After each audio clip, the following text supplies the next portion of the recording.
آپ کو نبوت کے لیے چنا گیا، اور چنا کس بنیاد پر کیا گیا؟ ان پوری کائنات میں سب سے صاف ستھرا دل آپ کا تھا۔ پھر دوبارہ بندوں کے دلوں کو دیکھا تو اللہ تعالیٰ نے کیا دیکھا کہ آپ کے جو صحابہ ہیں، جو بعد میں آپ کے صحابی بنے، ان کے دل سب سے زیادہ پرہیزگار ہیں۔ تو اللہ نے ان تمام ان نفوس قدسیہ کو چن لیا اپنے نبی کی صحبت کے لیے۔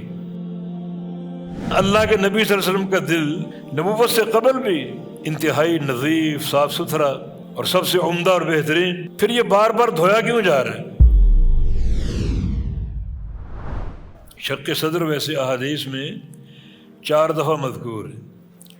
ایک جب نبی علیہ السلام اپنی مرضع حلیمہ سعدیہ کے گاؤں میں تھے، چھوٹے بچے تھے اور بچوں کے ساتھ کھیل رہے تھے، تو جبریل امین انسانی شکل میں آئے اور آپ کو پکڑ کے لٹا دیا اور آپ کے پیٹ کو چاک کر دیا۔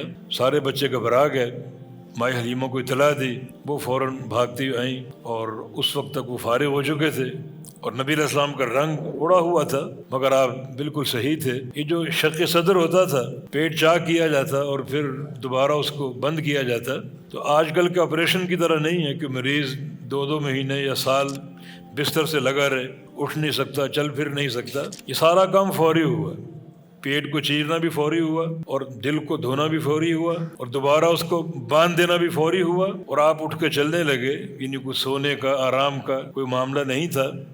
یہ ایک بہت بڑا اعجاز اور اللہ تعالیٰ کی طرف سے ایک نشانی، بہت بڑی نشانی ہے۔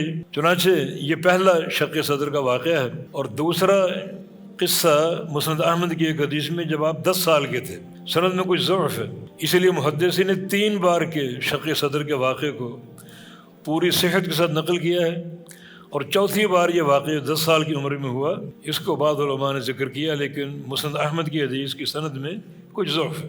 اور تیسرا واقعہ شق صدر کا یہ جب آپ کو نبی بنایا گیا، غار حرا میں تھے آپ اور پہلی وحی اتری اور نبوت کا تاج آپ کے سر پہ سجایا گیا، تب جبریل امین آئے اور اس موقع پر بھی آپ کا شق صدر کیا۔ بلکہ اس موقع پر آپ نے جبریل امین نے جب آپ کے دل کو نکالا تو اس میں ایک سیاہ لوتھڑا ساتھ تھا، اسے کاٹا اور فرمایا کہ ھذا حظ الشیطان منک، یہ حصہ شیطان کا ہے آپ سے، جس کو ہم جدا کر رہے ہیں، کاٹ کے پھینک رہے ہیں۔ جس کا معنی آپ کے دل پر شیطان کا کوئی غلبہ نہیں ہوگا۔ ہر بندے کے ساتھ شیطان پیدا ہوتا ہے، آپ کے ساتھ بھی ہوا، مگر ولیکن اسلم، وہ میرا فرمان بردار ہو گیا، میں اس کی اطاعت یا اس کی خواہشات اپنانے والا نہیں ہوں۔ یہ تیسرا واقعہ شق صدر کا، اور چوتھا واقعہ یہ معراج کے موقع پر۔ تو یہ 4 بار آپ کا شق صدر کا واقعہ ہوا۔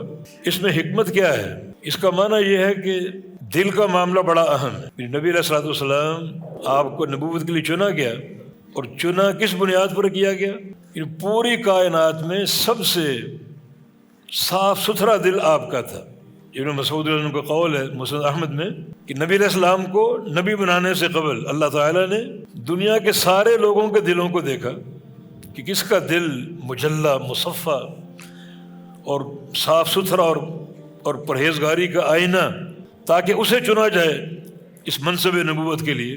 تو پوری کائنات میں سب سے ستھرا دل اور پاکیزہ دل محمد کا پایا صلی اللہ علیہ وسلم۔ تو اللہ تعالیٰ نے آپ کو چن لیا اپنی رسالت کے لیے۔ اور ثم نظر الی قلوب العباد، پھر دوبارہ بندوں کے دلوں کو دیکھا تو اللہ تعالیٰ نے کیا دیکھا کہ آپ کے جو صحابہ ہیں، جو بعد میں آپ کے صحابی بنے، ان کے دل سب سے زیادہ پرہیزگار ہیں اور تقوی کا آئینہ دار ہیں، اور وہ منتشر ہیں، کوئی عرب میں کوئی عجم میں پھیلے ہوئے ہیں۔ تو اللہ نے ان نفوس قدسیہ کو چن لیا اپنے نبی کی صحبت کے لیے، اور ان کو نبی کے ارد گرد جمع کر دیا نصرت دین کے لیے اور دین پر عمل کرنے کے لیے، دین کے پرچار کے لیے اور آگے چل کر فتوحات کے لیے۔ تو مانا اللہ کے نبی صلی اللہ علیہ وسلم کا دل نبوت سے قبل بھی انتہائی نظیف، صاف ستھرا اور سب سے عمدہ اور بہترین، پھر یہ بار بار دھویا کیوں جا رہا ہے؟ کبھی زمزم کے پانی سے، کبھی بارش کے پانی سے۔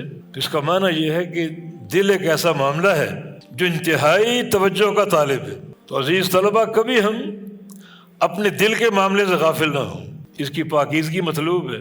اور آپ جانتے ہیں کہ اللہ تعالیٰ پہلے انسان کے دلوں کو دیکھتا ہے، بعد میں اعمال کی باری آتی، تو دل کی پاکیزگی ضروری۔ ظاہر نامی شخص جو سیاہ فام تھا، اللہ کے نبی نے کیا فرمایا تھا؟ جب آپ نے ایک دفعہ مذاقاً یہ کہا کہ یہ غلام، یہ ظاہر مجھ سے کون خریدے گا؟ تو اس نے کہا میں تو کالی رنگت ہے میری، یہ موٹے ناک اور ہونٹ اور چہرے کے خطوط بہت ہی یعنی ایسے ہیں کہ جو یعنی لوگ دمیم قبیح، کون مجھے دیکھنا پسند کرے، کون خریدے گا؟ آپ مجھے بیچنا چاہ رہے ہیں تو میں تو بڑا کم قیمت نکلوں گا۔ فرمایا کہ لست عند اللہ بقاصد، تم اللہ کے ہاں کم قیمت نہیں ہو۔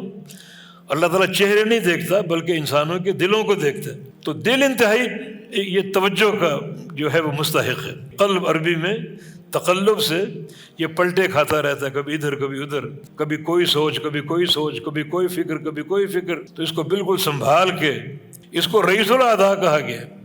سارے اعضاء کو حکم دل سے جاری ہوتا ہے، اس کی اصلاح ہر شے کی اصلاح ہے اور اس کا بگاڑ ہر شے کا بگاڑ ہے۔ تو بار بار شق صدر کا واقعہ اور اللہ کے پیغمبر کے دل کا نکالا جانا اور اس کو دھویا جانا، یہ اس بات کی دلیل ہے کہ دل انتہائی توجہ کا طالب ہے اور اللہ رب العزت انسانوں کے دلوں کو دیکھتا ہے۔ التقویٰ ہا ہونا، یہاں اگر تقویٰ ہو، اخلاص ہو، تعلق باللہ ہو تو چھوٹا چھوٹا عمل بھی انسان کی کامیابی پر منتج ہو سکتا ہے۔ اس لیے بار بار آپ کے دل کو دھویا گیا، ہمیں تنبیہ کرنے کے لیے کہ دل جو ہے وہ توجہ کا طالب ہے۔